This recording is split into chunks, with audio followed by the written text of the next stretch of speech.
tarder à être bon. Ah, je crois qu'on est en direct. Ça y est. Bonjour, enfin bonsoir même peut-être tout le monde. Bienvenue dans les Confidences confinées. 5e épisode déjà.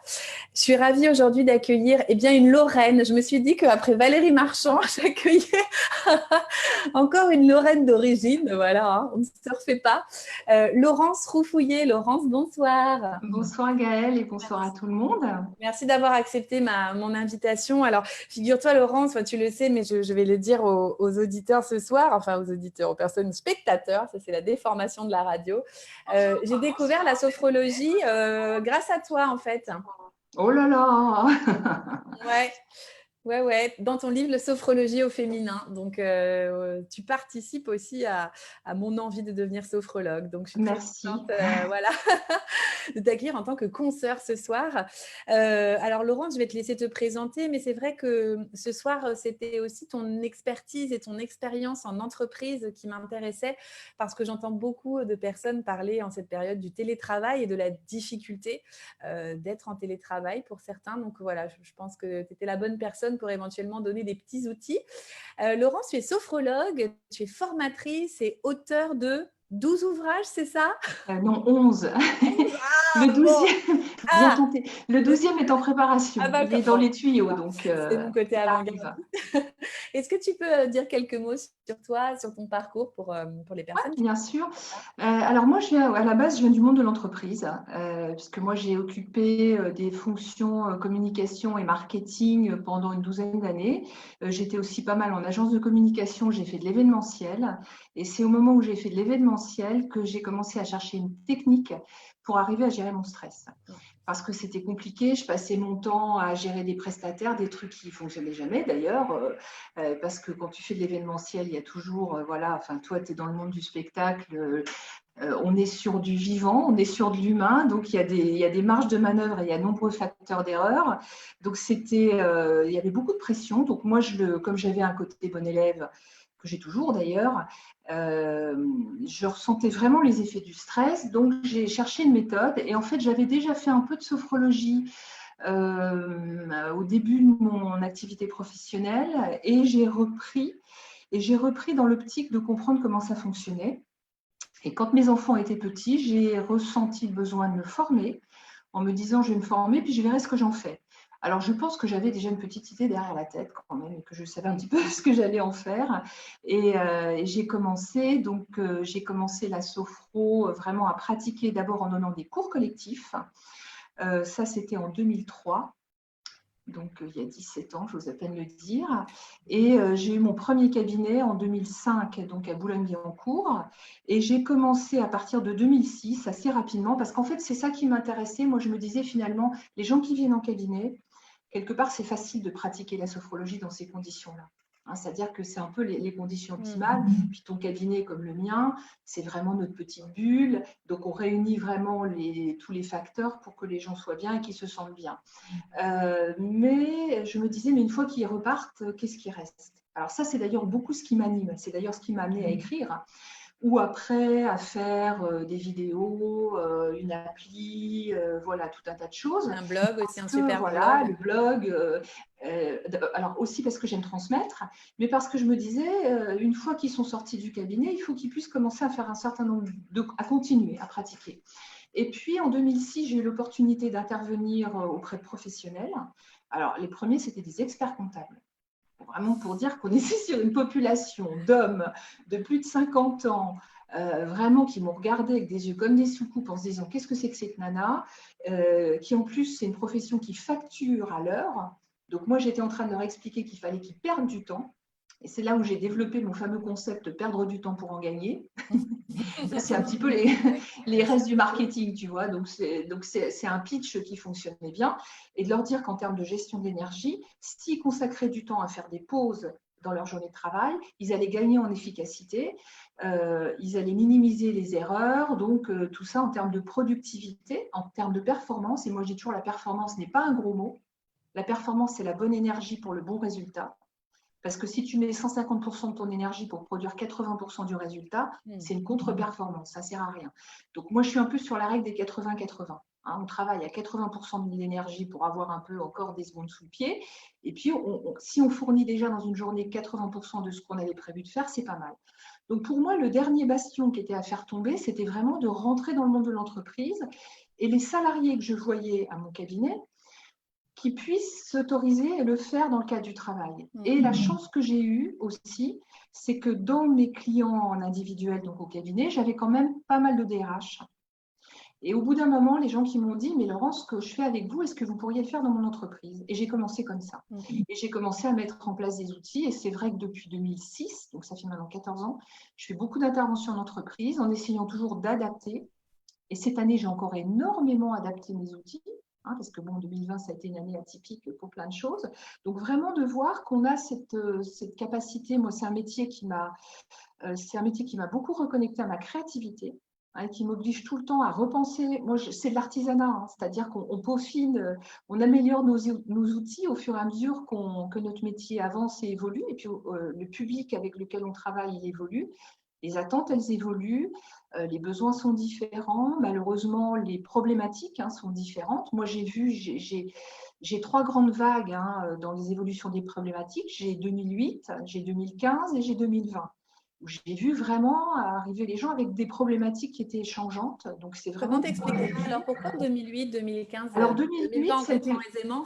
2008, ça a été vraiment la crise économique, avec toute cette histoire qui est partie des États-Unis, qui est arrivée en Europe, où vraiment il y a pas mal d'entreprises où on a commencé à voir que le statut du salarié était vraiment remis en question. C'est-à-dire que être salarié aujourd'hui, à partir de 2008, c'était plus la garantie d'un travail à vie.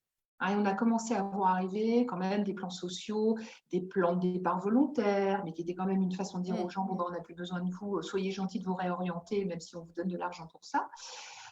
Donc 2008, ça a été vraiment une première phase de rupture, et qui est arrivée en plus à un moment où il y avait eu un tout petit peu avant les 35 heures. Et en fait, il y a eu un effet 35 heures d'augmentation du stress au travail, parce que contrairement à ce qu'avaient imaginé, je suppose, les instigateurs des 35 heures, ça n'a pas créé de l'emploi, ça a juste rajouté de la charge de travail sur les gens qui étaient déjà là. Donc la crise de 2008 est arrivée, qui était une crise économique, a amené un gros coup d'anxiété. Ça, c'est la première chose. 2015, on a vu arriver, alors là, sidérant, des choses que je n'avais pas vues jusqu'à avant, liées aux attentats. Donc essentiellement dans les grandes métropoles. Alors moi, je suis en région parisienne, comme toi.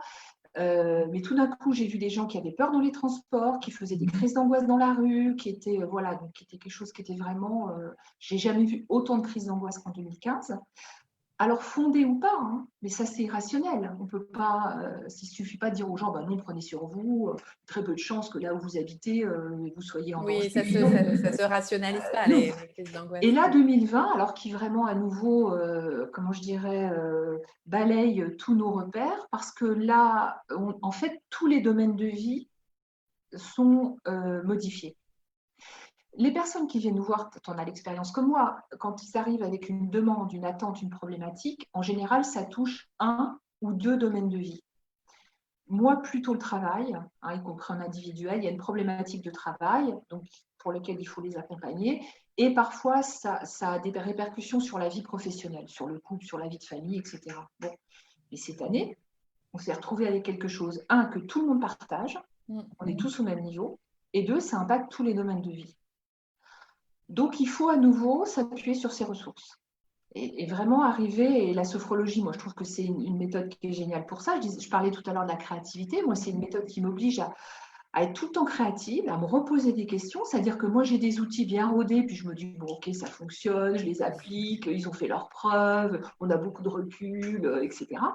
Bah oui, mais aujourd'hui, il faut les reformater, en trouver d'autres. Donc, là où de temps en temps, j'entends, par exemple, dans les formations de sophrologue, des choses qui sont très cadrées, qui sont très normées, moi, je suis toujours un peu perplexe.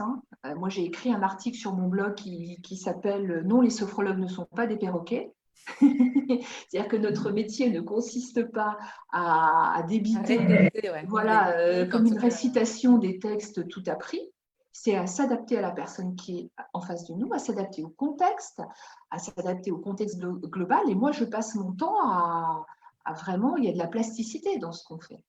Bien sûr, et puis l'adaptabilité dont parle le fondateur, Absolument, vous Caicedo. parlez Caicedo, et qui était vraiment important. En tout cas, tu le dis très justement, ça modifie, ça impacte tout un chacun d'entre nous, et même les thérapeutes. Alors, comment tu vis ces confinements, toi, et en quelques mots, et qu'est-ce que ça a changé concrètement dans ta pratique, même si tu es très créative et que ta pratique évolue tout le temps. Comment déjà, toi, tu le vis en tant que thérapeute, en tant que femme, en tant que maman aussi, en tant que…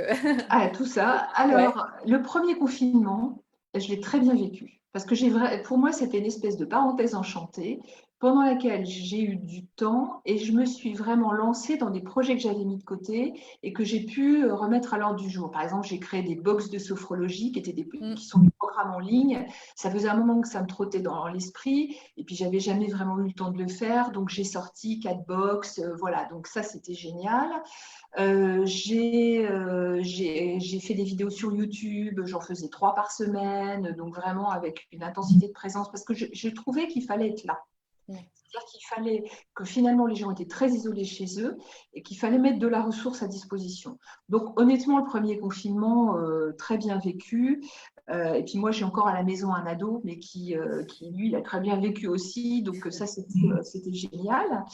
Là, celui-là, il est un peu à géométrie variable, puisque c'était du confinement, reconfinement, déconfinement partiel, je ne sais pas trop comment il faut l'appeler. Donc, j'ai eu plusieurs types d'activités, donc à mon cabinet, puisqu'on avait le droit de recevoir encore certains de nos patients, nos clients, moi je parle de clients, je ne parle pas de patients. J'ai continué, puisque je suis sur Doctolib, j'ai continué à fonctionner en visio et toutes mes interventions en entreprise sont toutes passées en visio. Et du coup, moi j'ai retravaillé beaucoup sur les supports. Moi, c'est beaucoup la créativité qui me porte. C'est-à-dire, moi j'ai tendance, alors certes j'écris, mais je bricole un peu, je dessine, enfin j'aime beaucoup ça. Et j'ai beaucoup travaillé en facilitation graphique. L'année dernière, je m'étais formée à la fois sur le mind mapping et la facilitation graphique.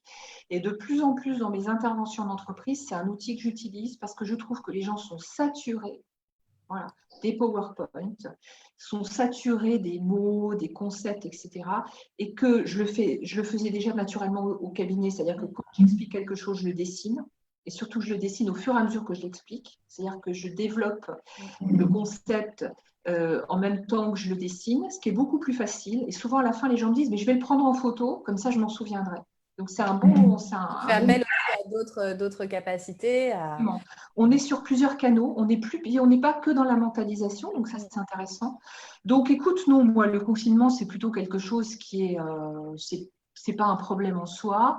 Après, je suis comme tout le monde, j'ai un peu hâte. Moi, j'aime bien sortir, j'aime bien aller au musée, j'aime bien aller au théâtre, j'aime bien aller au cinéma. Donc là, c'est vrai que ça manque un peu. Je peux pas trop… moi, les soirées Netflix, c'est pas trop mon truc. Mais je me suis remis du coup pas mal à dessiner, je fais beaucoup de collages. Moi, j'adore les collages et voilà. Donc ça fonctionne comme ça. Super. Donc là, aujourd'hui, l'idée, c'était aussi qu'on échange par rapport au télétravail, parce que j'ai eu pas mal de messages à ce sujet, aussi en consultation, des personnes qui venaient avec cette problématique-là du télétravail, qui peut, et on le disait un petit peu avant de commencer, qui peut être vu comme un avantage au sens où, notamment en Île-de-France, les transports prennent beaucoup de temps, donc ça allège ce côté-là. Excuse-moi, je suis en train de m'étrangler. Oh là là! Je pensais que tu étais juste de travers, pas de problème. D'avoir un petit chat, mais qui était en train de sortir de ta gorge. Prends le temps. C'est pas OK? De problème. Donc, tu parlais des temps de transport. Tu vois, ça ne m'empêche pas de t'écouter. C'est OK, Laurent, ça va? Oui, c'est bon. Non, je sais que dans certains exemples, ça pouvait être un avantage, quoi, que de réduire les temps de transport, mais aussi parfois, je le ressens moi dans des témoignages que je reçois comme un piège, c'est-à-dire que les gens semblent travailler plus. Alors là, c'est une question, est-ce que tu as le même ressenti aussi?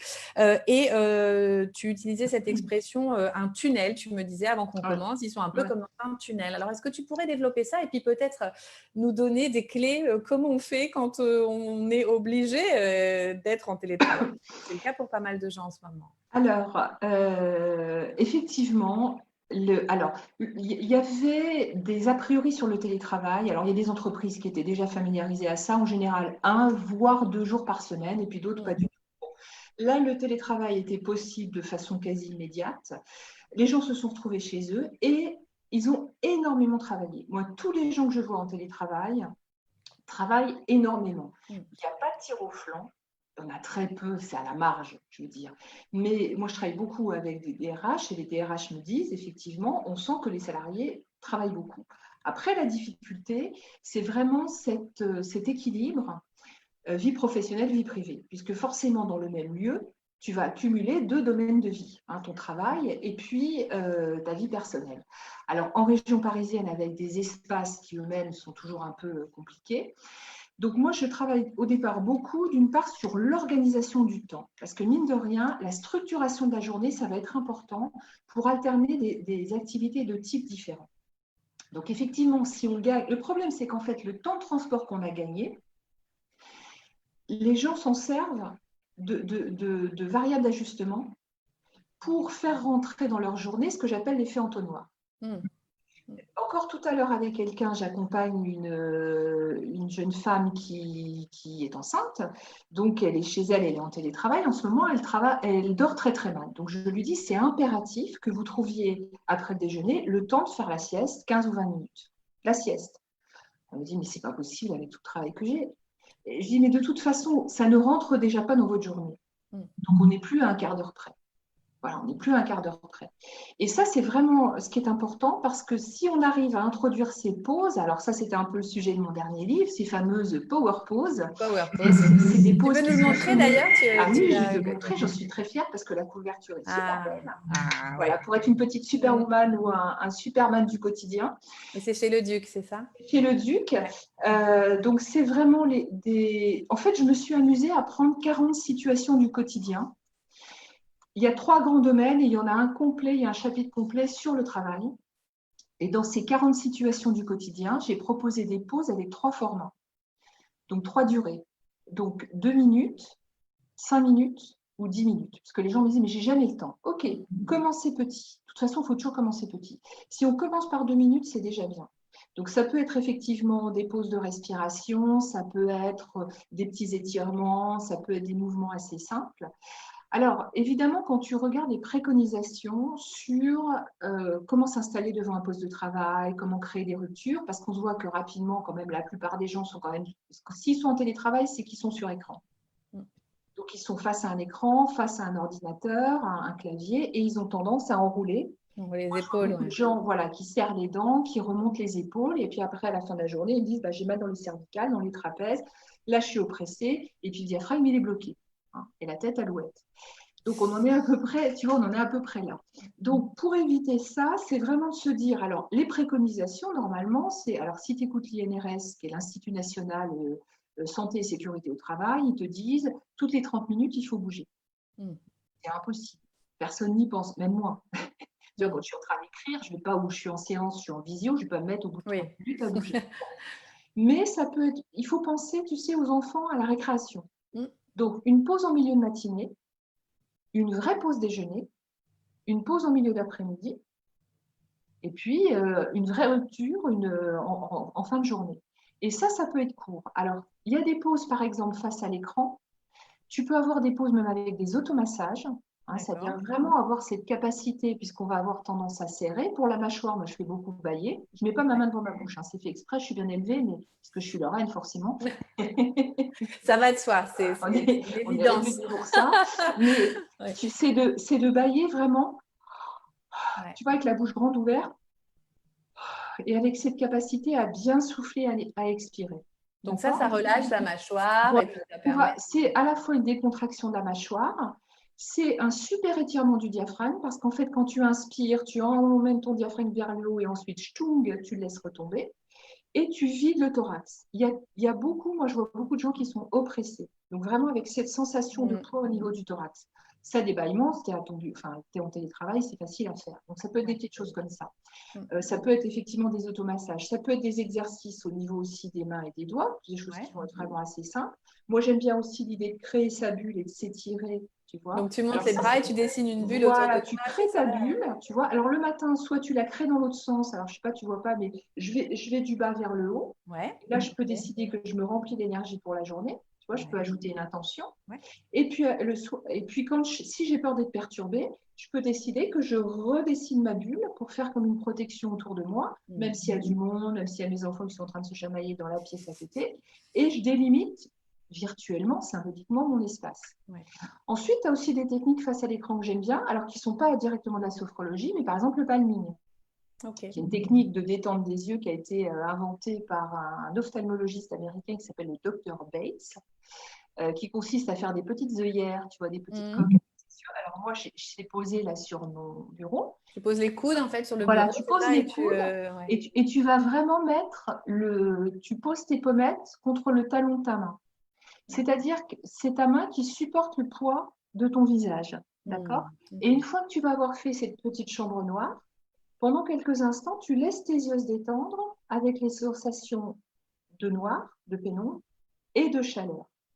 Donc, tu fermes les yeux quand tu le fais, Laurence ? Oui, tu fermes les yeux, donc tu as vraiment les paupières doucement fermées, pas comme ça. Hein.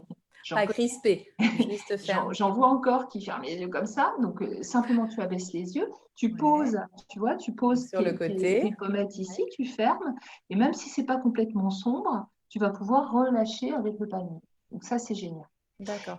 Et après, quand on a du mal à se concentrer, moi j'aime bien toutes les techniques que j'appelle de recentrage. C'est le plus difficile quand tu es à la maison. C'est plus difficile parce que soit tu es distrait par ce qui se passe chez toi, soit parce que tout d'un coup tu te dis tiens, peut-être je pourrais faire une petite machine à laver. Ça, c'est pas gênant si tu le fais entre midi et 2, tu mets à tourner ta machine à laver. Ou parfois tu as le livreur Amazon qui se pointe. Parce que pas Amazon, Laurence. Non, mais parce que tes voisins, je t'explique pourquoi. Moi, mes voisins, ils ont Amazon Prime. D'accord ? Donc, quand le livreur il les trouve pas, il sonne chez tout le monde pour essayer quel est le premier qui va prendre le colis Amazon, tu vois. Donc, et tout d'un coup, tu es en train de faire quelque chose, tu es distrait. Ce qu'on sait, c'est que quand on est distrait, même rapidement, il faut à peu près 1 minute pour se reconcentrer. C'est-à-dire pour se remettre avec une qualité d'attention sur ce qu'on était en train de faire. Si tu fais ça 10 ou 12 fois dans la journée, tu vois qu'à la fin de la journée, il commence à manquer un peu de temps. Donc, toutes les techniques qu'on appelle de recentrage, alors toi, tu en as une que j'adore, qui marche sur la respiration et la visualisation, que j'aime beaucoup pour se recentrer, c'est ta petite bulle. Hein, la technique qui monte et qui descend, puis le respire-relax aussi, c'est de la cohérence. Voilà, parce que si tu veux, toutes les techniques qui vont amener la concentration plutôt sur l'axe vertical du corps, alors moi, ça m'arrive de le faire dessiner en visualisation. Moi, j'ai une technique qui s'appelle les petites croix.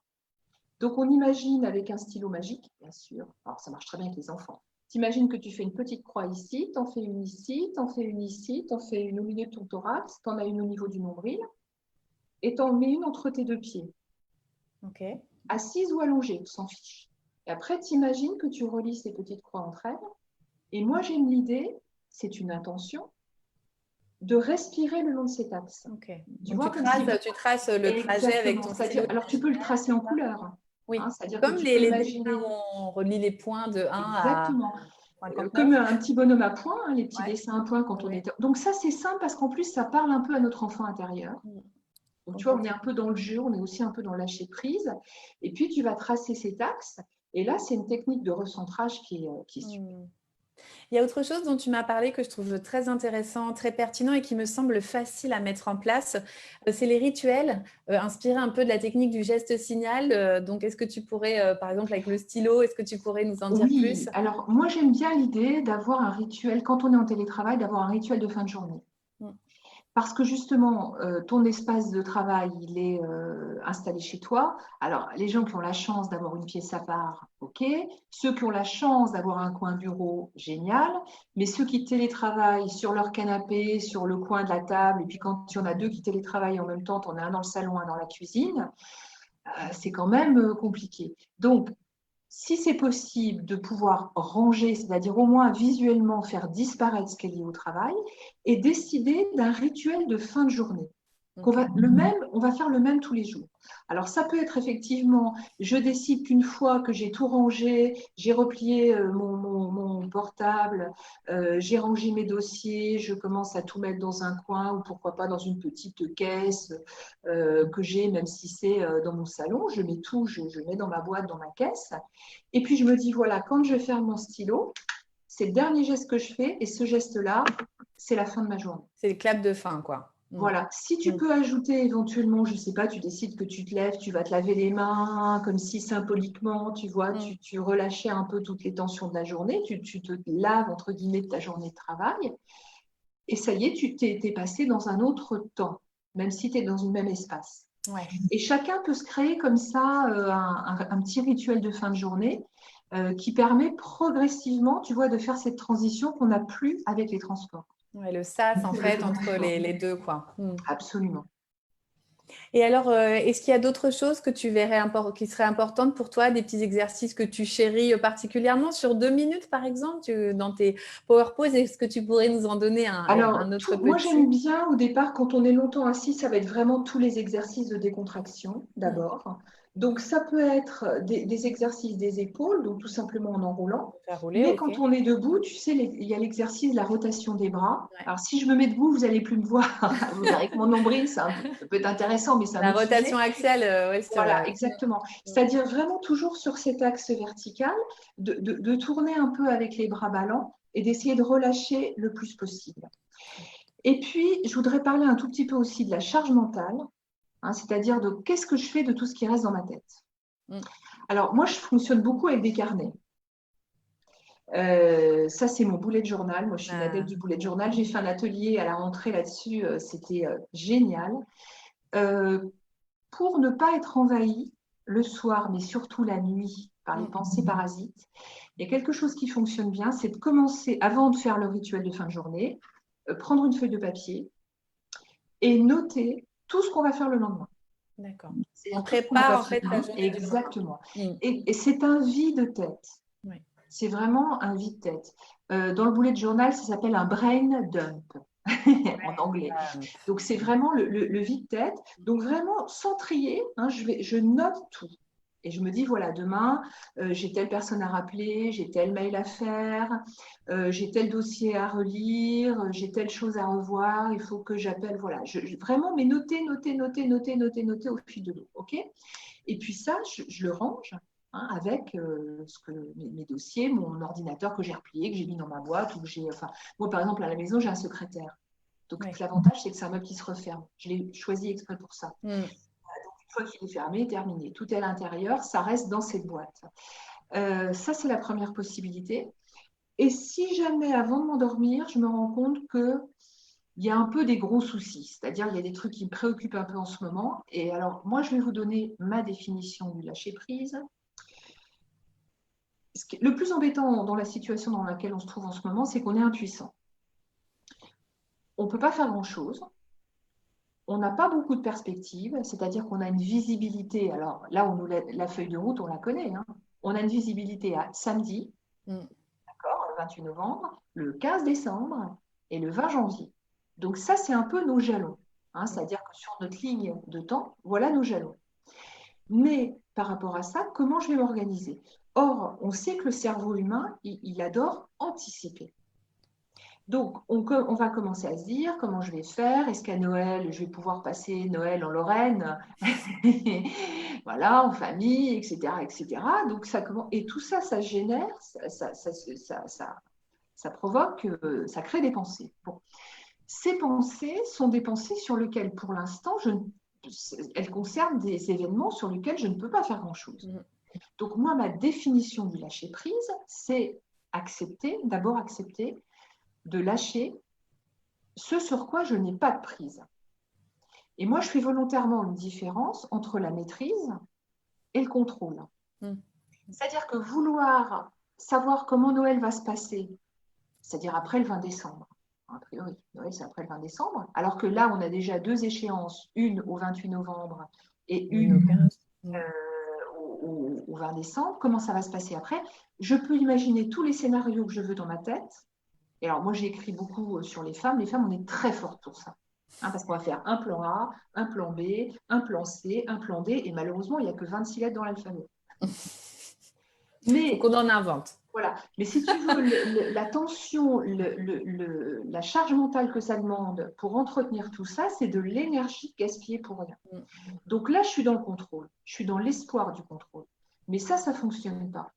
Donc, ce qui est beaucoup plus intéressant, c'est d'être dans la maîtrise des paramètres qui dépendent de moi. C'est-à-dire que si je veux pouvoir aborder les choses un jour après l'autre, il faut que j'ai un bon sommeil, il faut que je garde une bonne énergie physique, il faut que moralement je me sente bien, il faut que je cultive mes émotions, que je gère éventuellement mes émotions négatives. Donc mon cahier des charges personnel dans la maîtrise, il est là. C'est ça, la seule chose que je puisse faire. Pour le reste, on n'empêchera jamais que les pensées arrivent. Hier, je travaillais avec une lycéenne, elle est déjà sur le bac. Bien sûr, oui. Bon. Donc, ce que je lui dis, tu peux penser au bac tous les jours si tu veux. Ça ne changera pas le fait que le bac va arriver, ça ne changera pas le fait qu'on ne sait pas aujourd'hui les sujets que tu vas avoir et on ne sait même pas comment ça va se passer. En revanche, tu es en train de te préparer tous les jours. Donc, tu t'appuies sur tes ressources. Ça, c'est très sophrologique.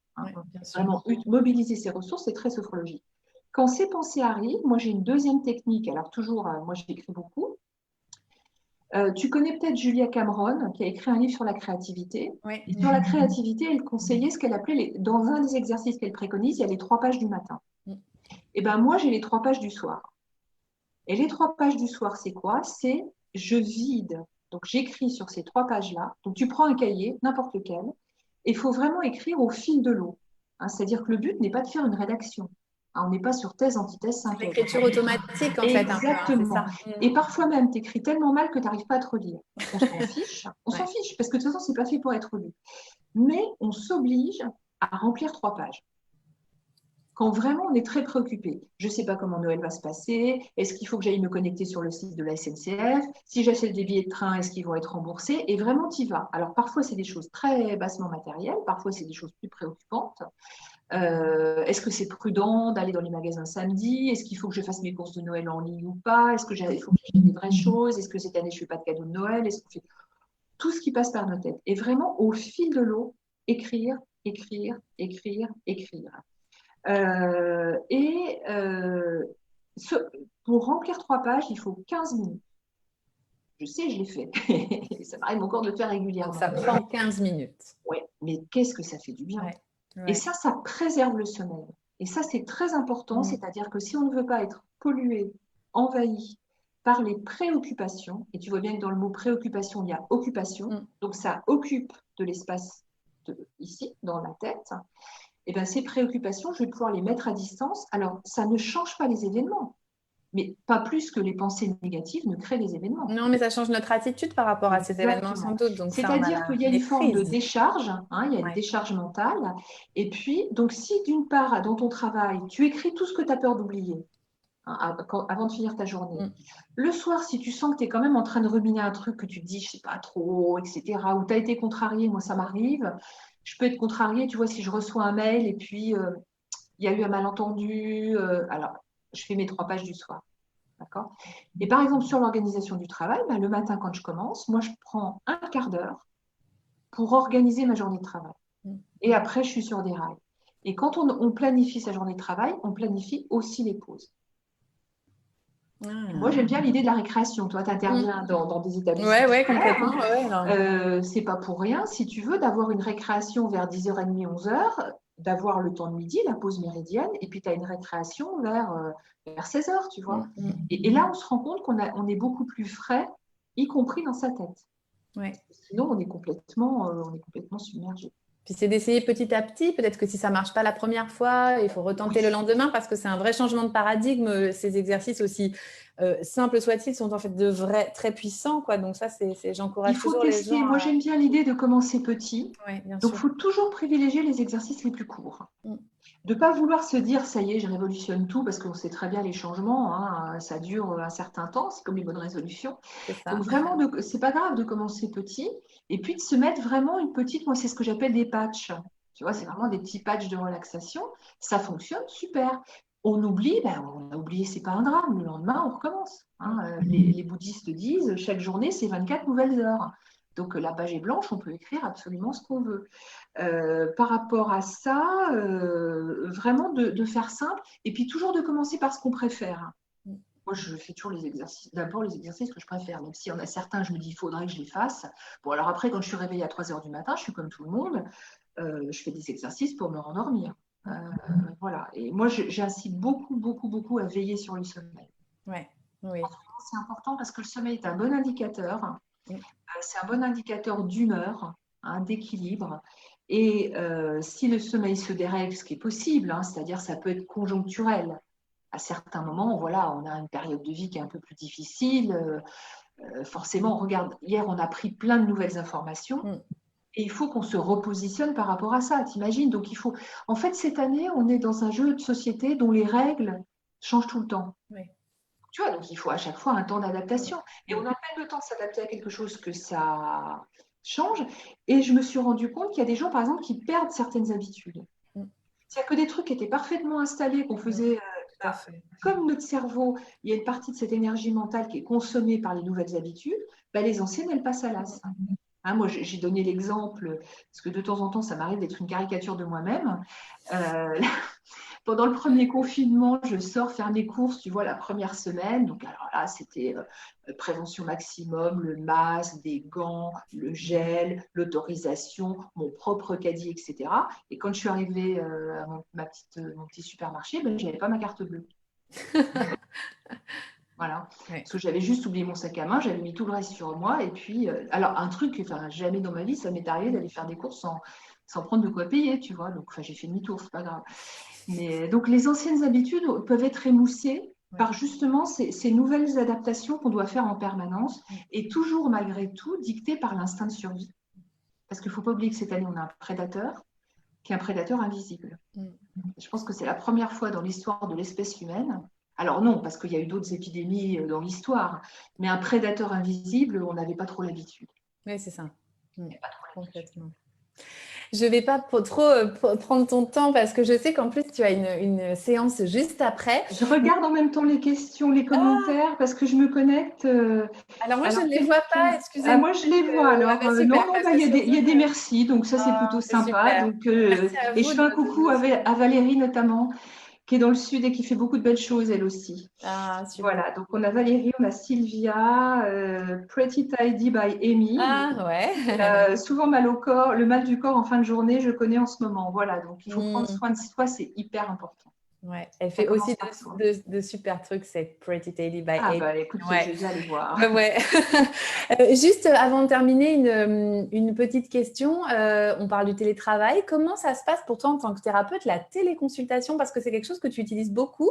Et il y a beaucoup de questions autour de ça. Moi, je m'y suis mise aussi au moment du premier confinement, ce qui n'avait pas été trop mon habitude. Et j'avoue que ça a modifié pas mal de mes prétendues certitudes sur le sujet. C'est une belle surprise. Écoute, moi, j'en faisais déjà un peu avant. Je le faisais par Skype, tout simplement. Pourquoi? Parce qu'en fait, j'avais certains de mes clients qui étaient partis, par exemple, en province, qui avaient déménagé. Notamment, je me rappelle, j'avais une cliente pour laquelle j'avais un accompagnement de grossesse, puis elle a déménagé, donc elle ne pouvait plus venir.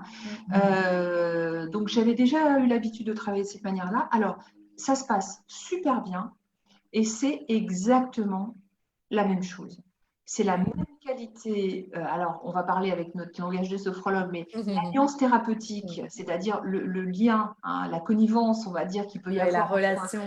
Entre le thérapeute et puis la personne qui consulte, est de même niveau, y compris avec des gens que je n'avais jamais vus avant.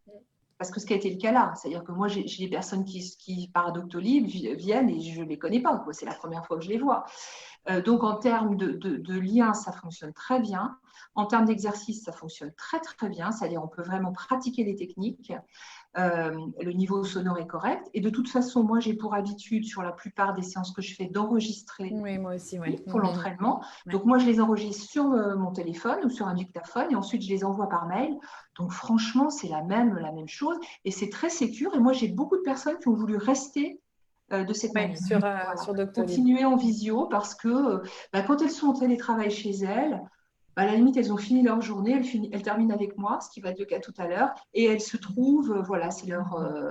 et c'est très confortable. Donc, franchement, c'est un outil que je recommande. Oui, c'est ça. Et puis, c'est aussi de se dire que tu peux aussi accompagner des gens qui ne sont pas dans ton secteur géographique parce qu'ils auraient choisi de travailler avec toi. Ça, c'est vraiment quelque chose que je garde comme une pépite, en fait, de cette téléconsultation. Je vais te raconter des anecdotes sur des groupes que je peux avoir.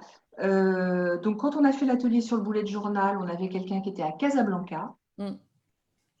c'était quand même sympa. Super. Et l'autre jour, un groupe que j'avais en entreprise, donc c'est une maman qui est en télétravail et puis elle a ses enfants à la maison, quoi. Et comme ça avait l'air un peu rock'n'roll chez elle, elle a fait la séance dans sa voiture. Et alors, ça fonctionnait. Parce qu'elle était vraiment dans sa bulle. Donc, elle avait installé le téléphone sur son volant. Vous pouvez faire des exercices avec les mains sur le volant. Oui, mais écoute, elle était… Alors, la voiture garée, on est bien d'accord. Hein. Oui, mais elle avait mis son siège. À la limite, c'était elle qui était la mieux installée de tous, tu vois, puisqu'elle avait l'appui-tête. Elle a fait Alors, ça nous a fait rire au début, donc ça a détendu l'atmosphère, etc. Elle a fait une super séance. Donc, moi, j'ai plus de limites par rapport à ça. Franchement, il faut s'autoriser à partir du moment où ça peut apporter un soutien. C'est très important en ce moment. Il faut se faire aider, voilà, y compris pour nous. Hein. Moi, je suis supervisée, moi, je me fais accompagner. Nous, il faut continuer à se faire aider. Et c'est une période où, justement, ce n'est pas parce qu'on a beaucoup de travail qu'il ne faut pas s'autoriser à prendre soin de soi. Au contraire. Oui, et puis c'est capitaliser aussi. Moi, j'aime bien dire aux gens que ce que nous traversons est un marathon. C'est-à-dire que malheureusement, cette situation va nous impacter encore longtemps. Il faut tenir la distance. Voilà. Et du coup, les ressources intérieures, ça s'apprend. Ça s'apprend. Laurence, où est-ce qu'on peut te trouver? Donc, sur Doctolib, tu es à Boulogne, mais tu as un super site internet où tu mets plein de pépites, c'est très généreuse en fait en conseils, en astuces sur l'espace du calme. Ouais. Alors, j'ai mon blog. Donc, le blog, c'est espaceducalme.canalblog.com. Voilà, espaceducalme.canalblog.com. Donc, le blog, je le fais depuis 2006. Je crois qu'il y a 600 articles au-dessus, donc il y a pas mal de choses. J'ai une chaîne YouTube qui est assez alimentée, donc c'est Laurence Roufouillet sur YouTube, ça, il n'y a pas de problème. Et puis après, alors j'ai le site de mon cabinet. Donc, si tu vois… Espace du calme. Ah là là. Donc, il y a le espaceducalme.fr. Donc, c'est le B2C. Donc, c'est le site plutôt pour les individuels, les gens qui veulent venir en séance. C'est aussi le site de supervision pour les sophrologues. J'ai une rubrique maintenant qui s'appelle le coin des sophrologues, sur lequel je commence à poster des ressources pour les sophrologues. Donc, ça, c'est sur espaceducalme.fr. J'ai un site uniquement pour mon activité en entreprise qui, lui, s'appelle espaceducalme.com. Donc, on peut te trouver très facilement. La galaxie Espace du Calme, Laurence Roufouillet, c'est tout. Super. En tout cas, merci infiniment, Laurence, parce que c'est toujours plein d'humour, j'aime beaucoup tes punchlines. Je trouve que du coup, au niveau pédagogique, ton approche est très, très intéressante. Et je suis sûre qu'aujourd'hui, tu as donné plein de clés qui peuvent être facilement mises en place. Et ça, c'est super. Et vraiment, tu as raison. Prenez bien soin de vous. N'attendez pas. Non, c'est important. On a des remontées assez préoccupantes dans l'état psychologique actuellement des Français. On commence à voir des gens en grande difficulté, y compris des gens qui sont forts, hein, c'est-à-dire ont des personnalités ou même des physiques assez costauds, et on voit qu'en fait, ils s'écroulent de l'intérieur. Parfois, ils donnent le change. Donc ça, vraiment, vraiment, vraiment, mais il faut partager ça avec quelqu'un. Il y a des lieux ressources pour ça, il y a des personnes ressources. Il ne faut pas hésiter. Il ne faut pas hésiter. Complètement. Un grand merci, Laurence, et puis merci bonne séance. C'est toujours un plaisir. Super, et on aura l'occasion. Un duo lorrain. Un duo lorrain, voilà. Sophrologique. Il faut qu'on trouve un nom pour ça. On va créer un terme. La Lorraine viventielle. Carrément. Absolument. Bonne fin de journée à toi et merci à bientôt. d'avoir suivi. À bientôt. Prenez soin de vous. Prenez soin de vous, oui.